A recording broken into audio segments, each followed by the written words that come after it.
Hello बच्चों, welcome to your channel physics with king sir. बच्चों, आज हम आप लोगों के लिए लेकर के आए हैं क्लास 12th फिजिक्स के अंशाल पेपर का सेट। बच्चों, आज के इस वीडियो से हम लोग शुरू करने जा रहे हैं क्लास 12th के बोर्ड एग्जाम के लिए जो अंशाल पेपर है उसको सॉल्व करेंगे, लेकिन इस सेट में केवल न्यूमेरिकल्स अटेम्प्ट किए जाएंगे। आपके जो ऑब्जेक्टिव क्वेश्चन से लेकर के लॉन्ग आंसर टाइप तक के जितने भी न्यूमेरिकल्स हैं वो सब हम इस अंशाल पेपर में आप लोगों को प्रैक्टिस कराएंगे, केवल न्यूमेरिकल्स। ओके, फिर इसके बाद जो हमारा थ्योरी वाला पोर्शन आएगा उसमें हम छोटे छोटे डेरिवेशंस या जो डेरिवेशंस है उसको अटेम्प्ट करेंगे, साथ ही साथ जितने थ्योरेटिकल पोर्शंस है जैसे डेफिनेशंस, कुछ लॉन्ग आंसर टाइप के डेरिवेशंस, ये सारी चीजें हम अटेम्प्ट करने वाले हैं दूसरे वाले प्रैक्टिस सेट में। तो वो वाला प्रैक्टिस सेट जल्दी ही आपके पास आएगा। फिलहाल न्यूमेरिकल वाला प्रैक्टिस सेट आप लोगों को दिया जा रहा है। तो बच्चों, जो भी चीजें इस अंशाल पेपर से बताई जाती हैं उसको आप खूब अच्छे से समझते हुए उसको खूब बढ़िया से प्रिपेयर करेंगे और बोर्ड एग्जाम के लिए प्रिपेयर रहेंगे ताकि आप अच्छा से अच्छा कर पाएं। तो उसके लिए आप इस प्रैक्टिस सेट को जरूर देखेंगे। ओके, तो शुरू करते हैं आज का वीडियो। इस वीडियो में लेते हैं सबसे पहले ऑब्जेक्टिव क्वेश्चन। बच्चों, सबसे पहले लेते हैं खंड आ। खंड आ, इस वाले खंड में ऑब्जेक्टिव क्वेश्चन का जो पहला वाला क्वेश्चन है उसका का वाला देखेंगे। लिखा है चांदी का परावैद्युतांक कितना होता है। तो बच्चों, चांदी याद रखो, इसमें जो ऑप्शंस दिए गए हैं उसके अकॉर्डिंग जो चांदी होता है, चांदी सबसे पहली चीज मेटल होता है और मेटल का डाइलेक्ट्रिक कांस्टेंट अनंत होता है, इसलिए चांदी के लिए के का मान कितना होगा? अनंत। तो कौन सा ऑप्शन सही होगा इसमें? Option number 4। क्लियर हो गया? ओके, फिर खा वाला तो सिलेबस में है नहीं इस बार हम लोग के, तो इससे पूछा नहीं जाएगा। गा वाला क्वेश्चंस देखते हैं। गा वाला है पतले प्रिज्म के पदार्थ का अपवर्तनांक क्या होगा यदि उसके अपवर्तक कोण तथा विचलन कोण के मान समान है। बच्चों, अपवर्तक कोण को ही हम लोग प्रिज्म कोण भी कहते हैं। प्रिज्म कोण न्यूनतम विचलन कोण के समान है, तो पूछा गया प्रिज्म का अपवर्तनांक क्या होगा। बच्चों, पतला प्रिज्म कहा गया है तो पतले प्रिज्म के लिए अपवर्तनांक का सूत्र होता है डेल्टा एम बराबर n-1 इंटू ए। चूंकि डेल्टा एम ए के बराबर है तो ये हो जाएगा n-1 इंटू ए से ए कैंसिल, इधर 1 बचेगा तो 1 इक्वल्स n-1, सो n इक्वल्स 2। तो इसमें अपवर्तनांक कितना होगा प्रिज्म का? 2। कौन सा ऑप्शन सही होगा? दूसरा। तो दूसरा वाला ऑप्शन इसमें सही होगा। ओके, लेते हैं नेक्स्ट क्वेश्चन। नेक्स्ट क्वेश्चन में क्या चीज दिया गया है उसको देखते हैं।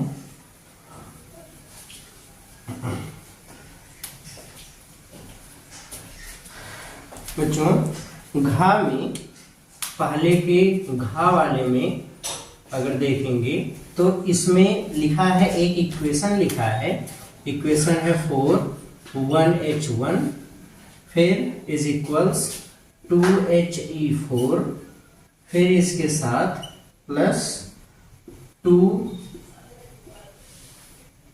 पॉजिट्रॉन फिर इसके बाद प्लस Q।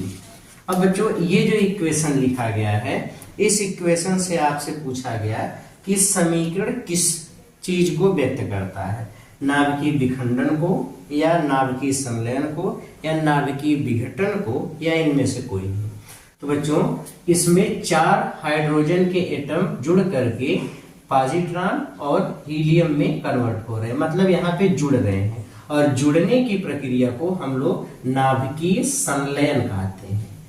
क्या बोलते हैं? नाभिकीय संलयन।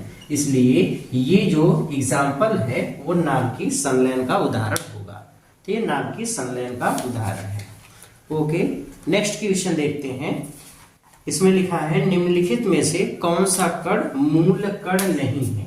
कौन सा कण मूल कण नहीं है? तो पॉजिट्रॉन एक फंडामेंटल पार्टिकल है, इलेक्ट्रॉन भी फंडामेंटल पार्टिकल है, न्यूट्रिनो भी है, लेकिन जो अल्फा कण दिया गया है, अल्फा कण मूल कण नहीं है। तो जो अल्फा कण दो प्रोटॉनों से मिलकर के बना होता है, तो प्रोटॉन मूल कण है लेकिन अल्फा कण मूल कण नहीं है। तो कौन सा ऑप्शन सही होगा कि अल्फा कण मूल कण नहीं है। तो ऑप्शन नंबर 3 इसमें सही होगा। ओके, इसके बाद जो लास्ट वाला ऑब्जेक्टिव क्वेश्चन का लास्ट वाला क्वेश्चन है चा वाला, उस क्वेश्चन में लिखा है प्रतिरोध R, प्रेरकत्व L तथा संधारित्र C श्रेणी क्रम में जोड़े गए हैं। प्रत्यावर्ती धारा स्रोत की आवृत्ति N, याद रखो स्रोत की आवृत्ति N तथा अनुनादी आवृत्ति NR है। किस स्थिति में धारा विभव से पश्चगामी होगी? बच्चों, जब स्रोत की फ्रीक्वेंसी रिसोनेंस फ्रीक्वेंसी से ज्यादा होती है, जब स्रोत की आवृत्ति रिसोनेंस या अनुनादी आवृत्ति से ज्यादा होती है, तो उस स्थिति में धारा पश्चगामी होती है। उस स्थिति में जो धारा होती है वो पश्चगामी होती है। तो जब स्रोत की आवृत्ति अनुनादी आवृत्ति से ज्यादा होगी, इस स्थिति में धारा पश्चगामी होती है। तो ये चीज याद रखेंगे। तो इस क्वेश्चन के लिए ये वाला ऑप्शन सही होगा, मतलब लास्ट वाला ऑप्शन सही है। और इसमें ये भी जानते रहिए, अगर दोनों बराबर है उस स्थिति में धारा और वोल्टेज समान कला में होते हैं, और n की वैल्यू अगर NR से कम है तो उस स्थिति में धारा अग्रगामी होती है। ये अलग अलग स्थितियां होती हैं। ओके, तो इसमें कंफ्यूज नहीं होना है। तो चौथा वाला ऑप्शन सही होगा। ओके, मिटा देते हैं। अब आ जाते हैं खंड बा पे।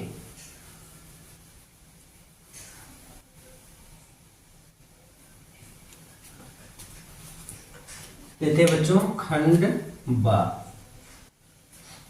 दूसरे वाले खंड में पहला जो क्वेश्चन है न्यूमेरिकल में, वो है दूसरे का गा वाला।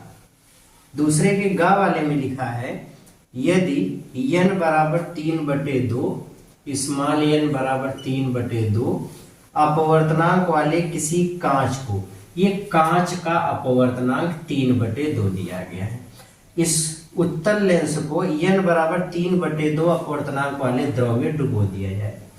बच्चों, अभी हम लेंस मेकर फार्मूला पे अगर आए तो लेंस मेकर फार्मूला 1/f बराबर n2 माइनस n1 बटे n1 1/r1 माइनस 1/r2, ये लेंस मेकर फार्मूला होता है।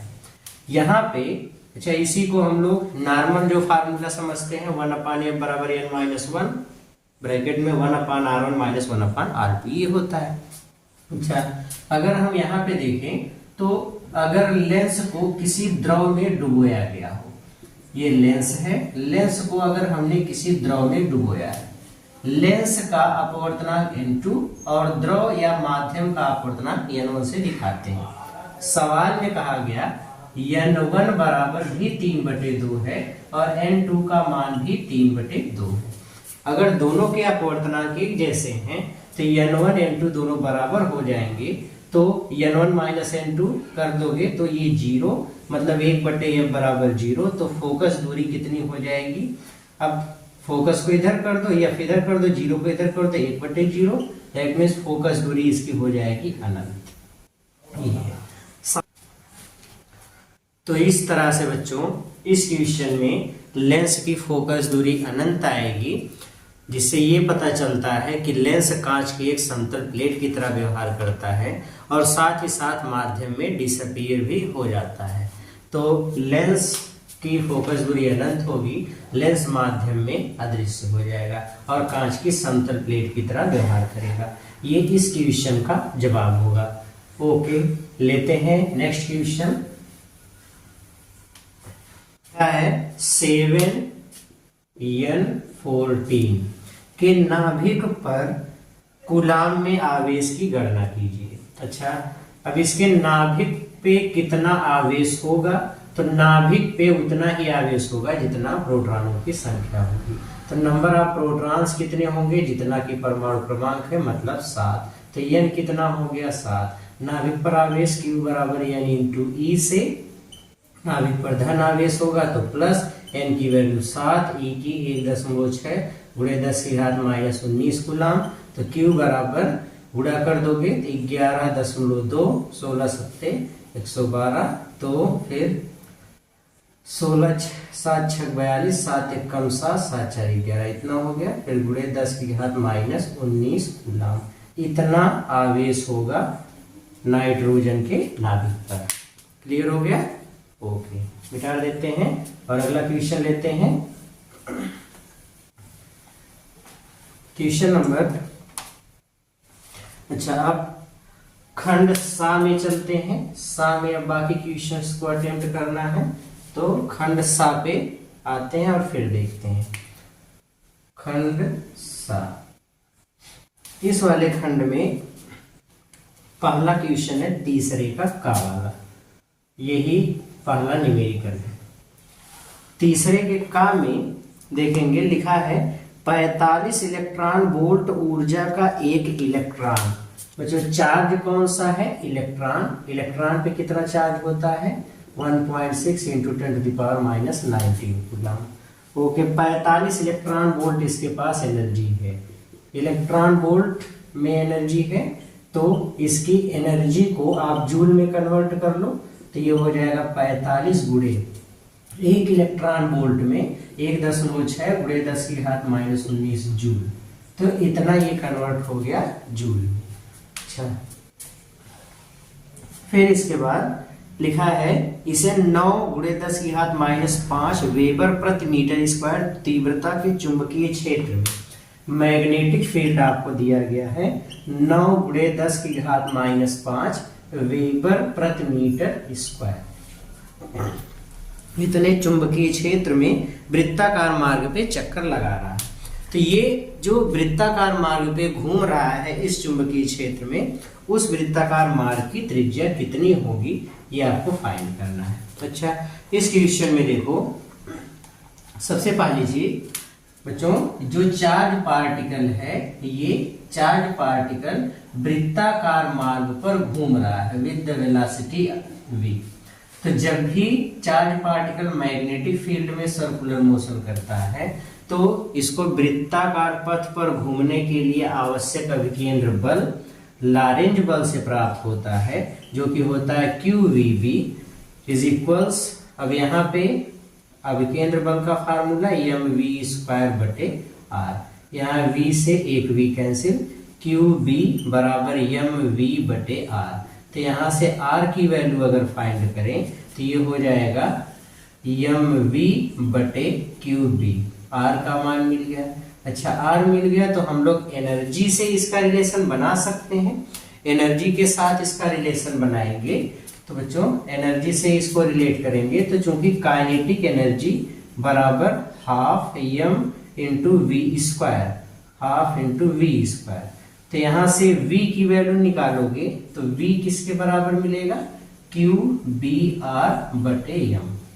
तो ये हो जाएगा k बराबर 1/2m इंटू QB²B²R²/m²। ये इससे कैंसिल हुआ। यहाँ से 2m का इधर गुणा कर दो तो ये हो जाएगा 2mk इज इक्वल्स QB²B²R²। तो r की वैल्यू अगर फाइंड करेंगे तो बच्चों r² बराबर ये हो जाएगा 2mk/Q²B², या सिंपली यहाँ से r बराबर निकालेंगे तो ये हो जाएगा √2mk/Q²B²। ये इतना मान मिलेगा r का। या ऊपर इधर समझ लेते हैं खोपचे में, r बराबर 1/QB और बचेगा कितना? √ कितना मिलेगा? 2mk। वैल्यू पुटअप कर लीजिए। r बराबर 1/Q की वैल्यू किसके बराबर? इधर मिटा दें, फार्मूला तो मिल चुका है, इसको मिटा देते हैं। ओके, आ जाओ। r बराबर, अब यहाँ पे सरल करेंगे तो r बराबर 1/Q की वैल्यू कितनी है? 1.6 गुणे 10 की घात माइनस 19, और b का मान किसके बराबर है? 9 गुणे 10 की घात -5 और ऊपर है करड़ी में 2 गुणे यम का मान, इलेक्ट्रॉन का द्रव्यमान 9 गुणे 10 की घात -31, फिर गुणे के का मान किसके बराबर है 45 और फिर गुणे 1.6 गुणे 10 की घात -19। बच्चों पूरा सरल करते हैं अगर हम, तो ये पूरा सॉल्व करने पे हमको मिलता है 0.25 मीटर। आप कैलकुलेशन करके देख लेंगे, इतना इसका आंसर मिलेगा 0.25 मीटर। क्लियर हो गया? ओके, तो इस तरीके से इस क्वेश्चन को सॉल्व करना था। मिटा देते हैं और अगला क्वेश्चन लेते हैं।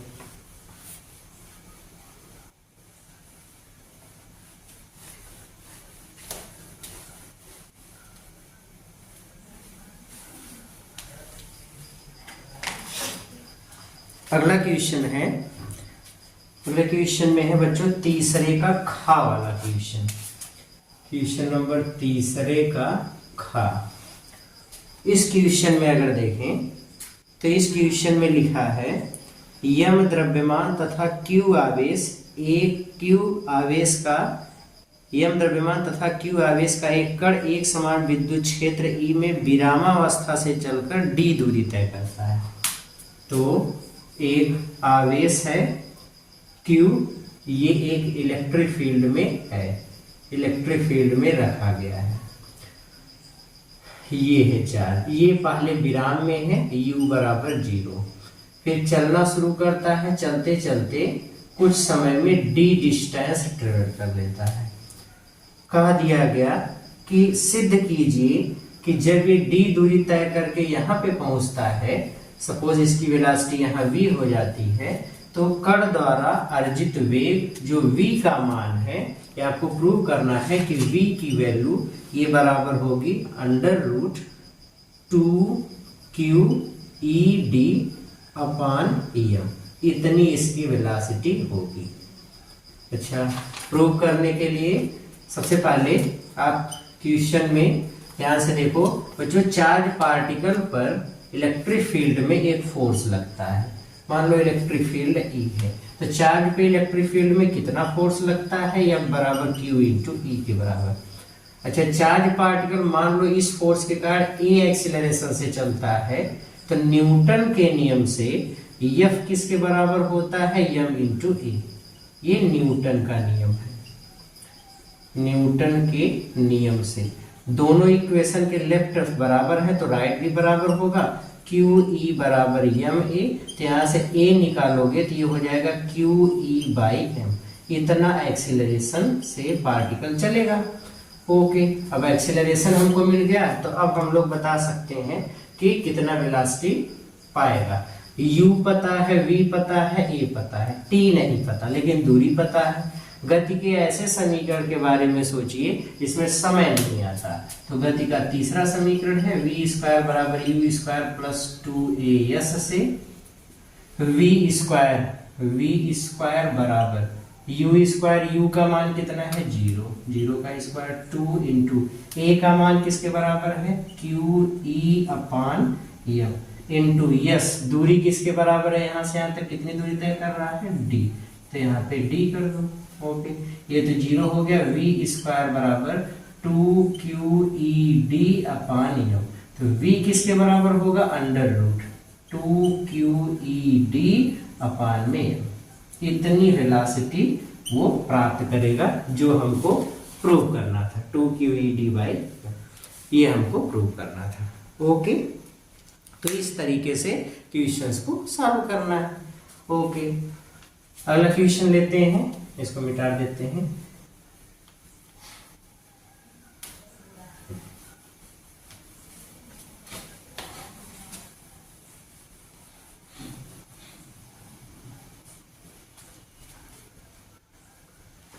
अगले क्वेश्चन में दिया है क्वेश्चन नंबर तीसरे का गा।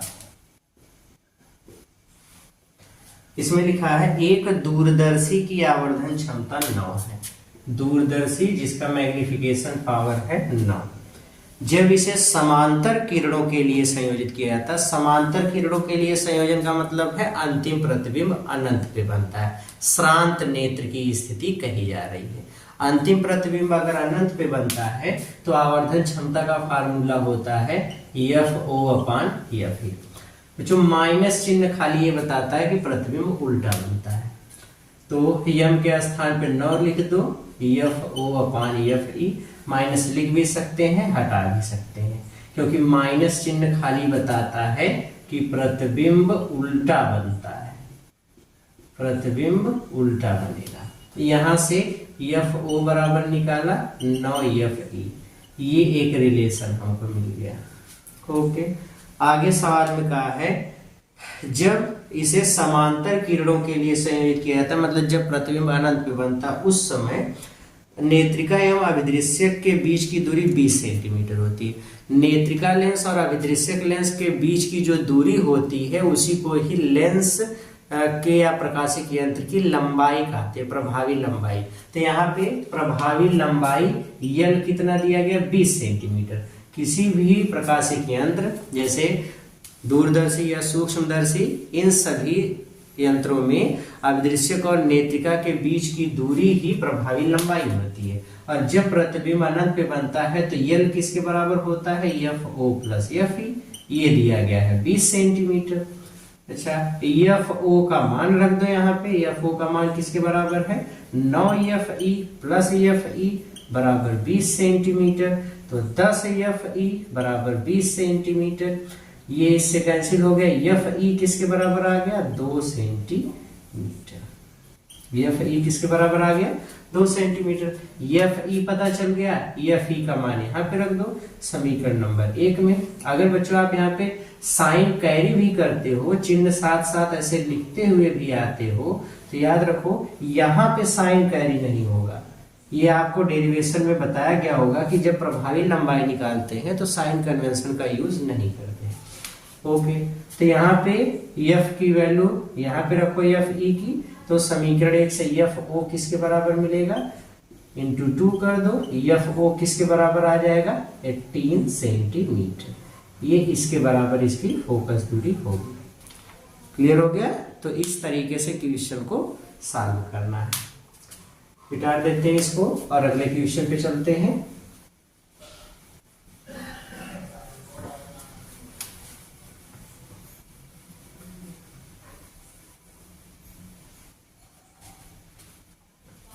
अब आ जाते हैं बच्चों खंड दा पे। खंड दा, और इसमें सबसे पहले चौथे का गा वाला क्वेश्चन लेते हैं। क्वेश्चन नंबर 4 का गा वाला। इस क्वेश्चन में आप देखो लिखा है किसी परिपथ में धारा एवं वोल्टता का समीकरण निम्नलिखित है। करंट का इक्वेशन लिखा है 3.5 साइन 628t साइन 628t फिर प्लस π/6 इतने एम्पियर। वोल्टेज का इक्वेशन है 28 साइन 628t माइनस π/6 इतने एम्पियर। ये दिया गया है वोल्टेज का इक्वेशन। इतने वोल्ट है, सॉरी इतने वोल्ट ये है। तो ये वोल्टेज का इक्वेशन है। आपको कहा गया ज्ञात कीजिए, पहला आपको ज्ञात करना है धारा का वर्ग माध्य मूल मान, करंट का RMS वैल्यू कितनी होगी।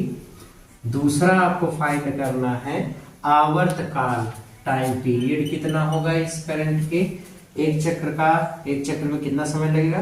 धारा तथा वोल्टेज के बीच कालांतर, phase difference phi, delta phi आपको फाइंड करना है। तो डेल्टा फाई हम यहीं से निकाल सकते हैं।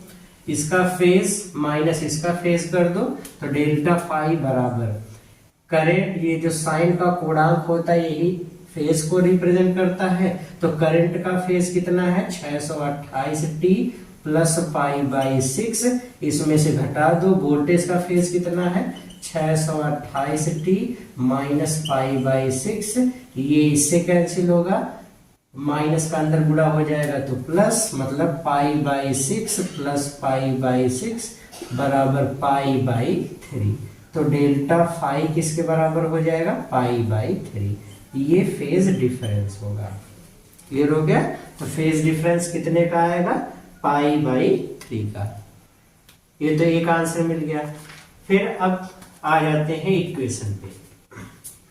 इस इक्वेशन पे अगर चलें तो देखिए यहां से I बराबर I0 sin ओमेगा t ऐसे वाले इक्वेशन से जब कंपेयर करेंगे तो I0 किसके बराबर दिया गया है? 3.5 एम्पियर। I0 किसके बराबर है? 3.5 एम्पियर।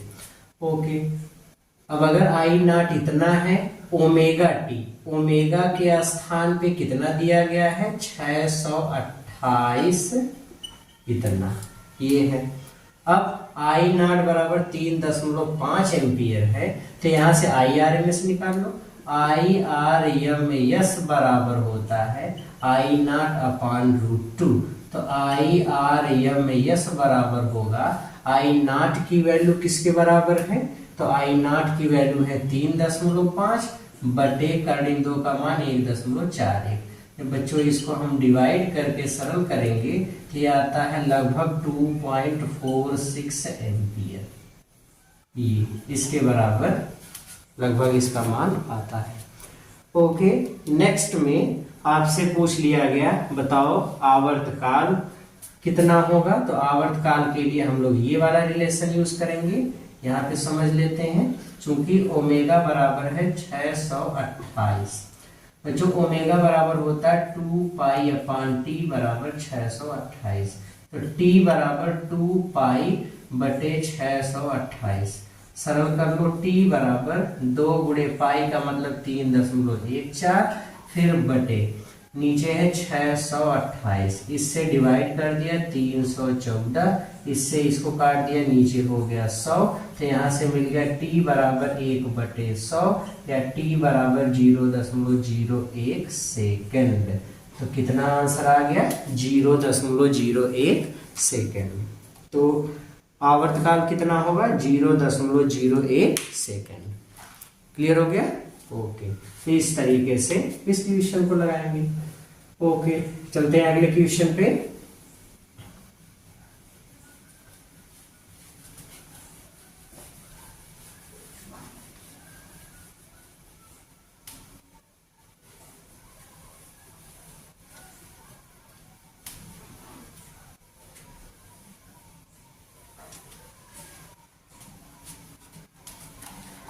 अगले क्वेश्चन पे चलते हैं बच्चों। अगला क्वेश्चन ये है, क्वेश्चन नंबर 5 का क्वेश्चन नंबर 5 का वाला लिखा है, क्राउन कांच से एक समावतल लेंस बना है।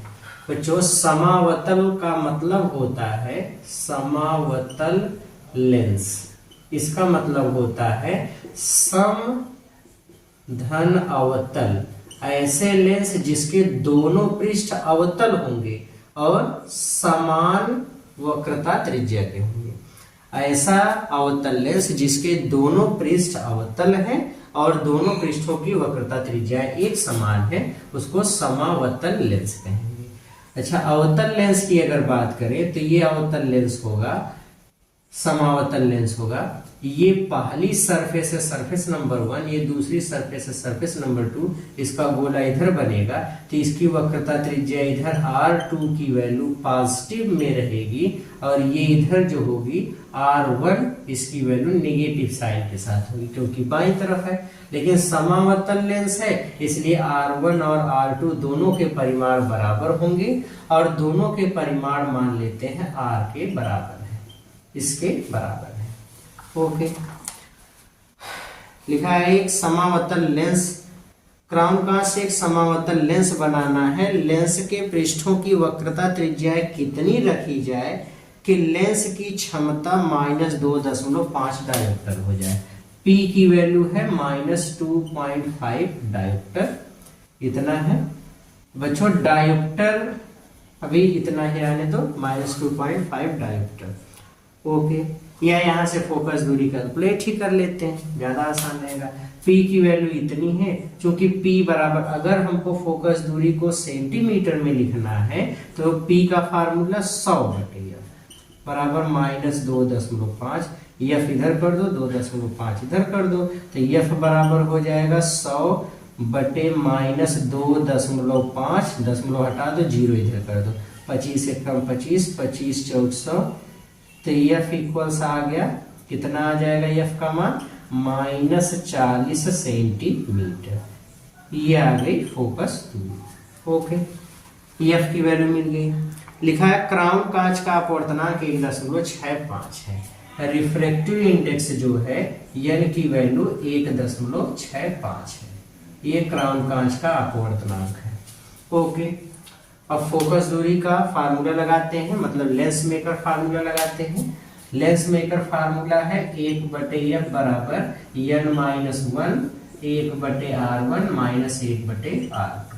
1/f की वैल्यू -40 बराबर 1.65 -1, 1/r1 किस चिन्ह के साथ होगा, माइनस, क्योंकि r1 निगेटिव है और r1 r2 दोनों हमने r के बराबर माना है, -1/r2 भी r के बराबर है, ये हो जाएगा -1/40 बराबर, ये हो जाएगा 0.65 और फिर गुणे ऊपर ये हो जाएगा -1/r, -2/r, ये हो गया, माइनस से ये माइनस कैंसिल हो जाएगा। अब r का मतलब 3 ये गुणा कर दो, इसका इधर गुणा कर दो, तो r बराबर ये हो जाएगा 40 × 2 × 0.65, 40 दूनी 80 × 0.65, गुणा कर लो, एक 0 हो गया, 8 × 5 40, 8 × 48, 48 और 4 52, पूरा 52 हो गया। फिर 2 अंक पे दशमलव लगा दो, तो r बराबर कितना आ गया, 52 सेंटीमीटर।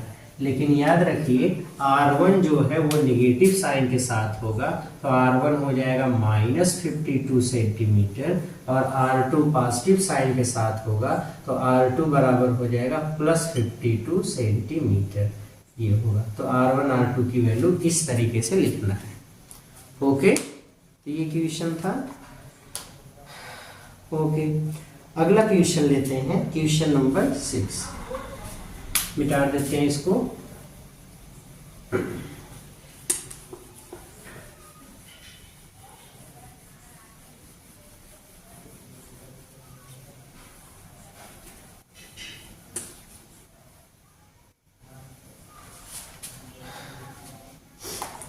अब आते हैं बच्चों खंड या पे, खंड या। अच्छा, इस खंड में हम लोग देखते हैं, लिखा है खंड या में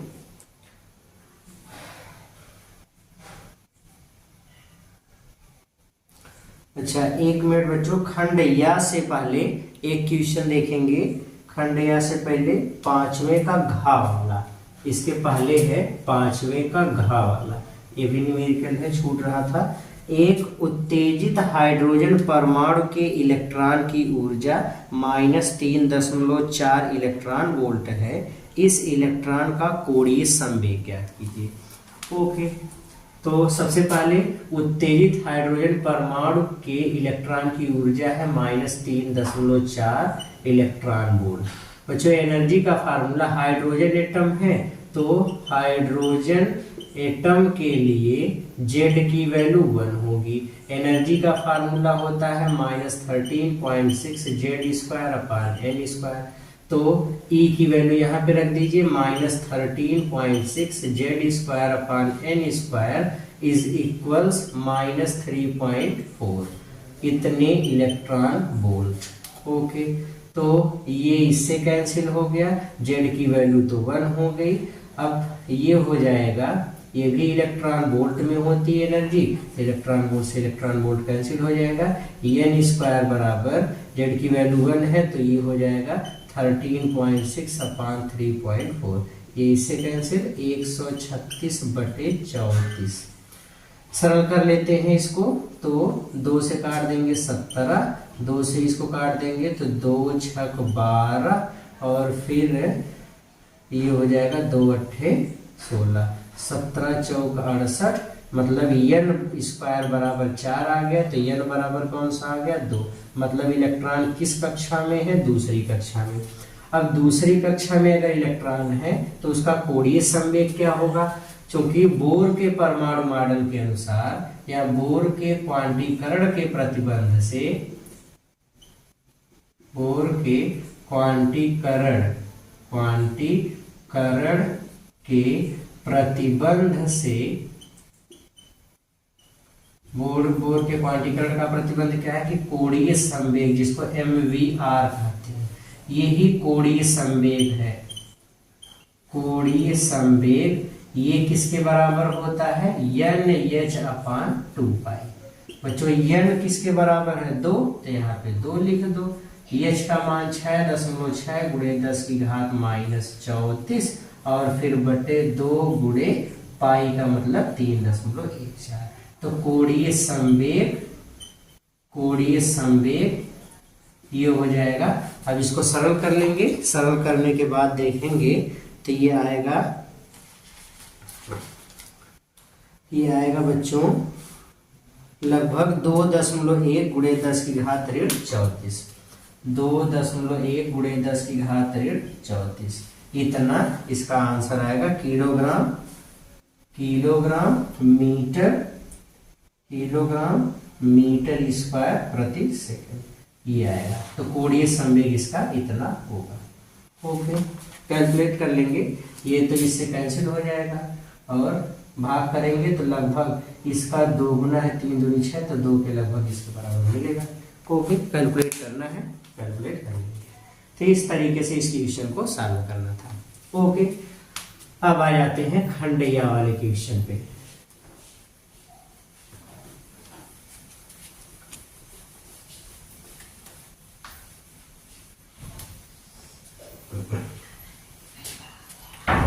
खंडैया वाले क्वेश्चन पे चलते हैं बच्चों। इस खंड का जो क्वेश्चन है यही इस वीडियो का भी लास्ट क्वेश्चन है, क्योंकि न्यूमेरिकल में यही लास्ट क्वेश्चन दिया गया है।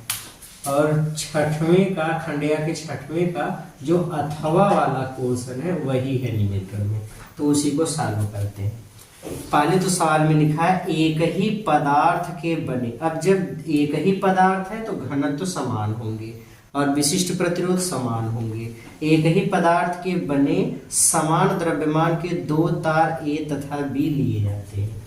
एक तार हमने ले लिया, ये है, मान लो ये वाला तार है A, एक दूसरा तार ले लिया, ये है, दूसरा तार है, ये वाला तार है सपोज B। दोनों एक ही पदार्थ के हैं तो दोनों के लिए घनत्व एक समान और विशिष्ट प्रतिरोध भी एक समान। विशिष्ट प्रतिरोध को रो से दिखाते हैं, ये भी एक समान ये होगा। और दूसरी चीज, दोनों के द्रव्यमान भी एक समान है, तो इसका द्रव्यमान m है तो इसका भी द्रव्यमान m ही, दोनों के द्रव्यमान एक समान। अगर इसको m a मान ले, इसको m b मान ले, तो हम एक रिलेशन ऐसे बना सकते हैं m a बराबर होगा m b के। ओके, ये हमको दिया गया है। लिखा है तार A का व्यास तार B के व्यास का आधा है। तार A का व्यास, A का जो व्यास है B के व्यास का आधा है। इसका व्यास हम मान लेते हैं D है, तो कहा गया इसका व्यास कितना है D/2। ओके बच्चों, अगर इसका व्यास D है तो इसकी त्रिज्या कितनी हो जाएगी D/2। इसकी त्रिज्या कितनी हो जाएगी, इसकी त्रिज्या हो जाएगी r बराबर, अगर लिखेंगे तो r बराबर लिखेंगे तो ये हमको मिलेगा कितना d/, अब इसका आधा कर दोगे तो d/4, ये इसकी रेडियस मिलेगी। समझ आ गया? ओके, अच्छा अब इस रिलेशन पे आ जाते हैं एक बार। इस रिलेशन में देखो m a बराबर m b दिया गया है। द्रव्यमान बराबर होता है आयतन गुणे घनत्व। आयतन, पहले वाले तार का आयतन निकालोगे तो आयतन कितना होगा, ये बेलन है तो बेलन का आयतन πr² L, तो पाई आर स्क्वायर, इसके लिए आर का मान कितना है d/4, इसका स्क्वायर करोगे तो d²/16 pi r square into l. इसकी लेंथ मान लेते हैं एल ए, ये है, और इसकी लेंथ मान लेते हैं एल बी, ये है। तो इंटू एल ए कर दो, फिर इंटू ये हो गया आयतन और उसका घनत्व बी बराबर। दूसरे वाले तार के लिए same equation pi into r square, इसकी त्रिज्या कितनी है d/2, तो d/2 का स्क्वायर कितना हो जाएगा d²/4, फिर इंटू इसकी लेंथ एल बी और इसका घनत्व डी। पाई और डी से डी और पाई ये दोनों कैंसिल हो जाएंगे, डी स्क्वायर से डी स्क्वायर कैंसिल होगा, 4 एकम 4, 4 चौक 16, मतलब ये हो जाएगा LA/4 बराबर LB, या इसका इधर गुणा कर दीजिए तो LA किसके बराबर हो जाएगा 4LB के। ये एक इंपॉर्टेंट रिलेशन मिलेगा हमको जो हमारे न्यूमेरिकल में यूज में आएगा। लिखा है यदि तार ए का प्रतिरोध 24 ओम हो, इस वाले तार का प्रतिरोध RA ये हमको दिया गया है 24 ओम है, तो कहा गया तार B का प्रतिरोध कितना होगा, RB कितना होगा, ये हमको फाइंड करना है। ओके, तो इसको फाइंड करने के लिए सबसे पहले हम दोनों तारों का प्रतिरोध निकाल लेते हैं।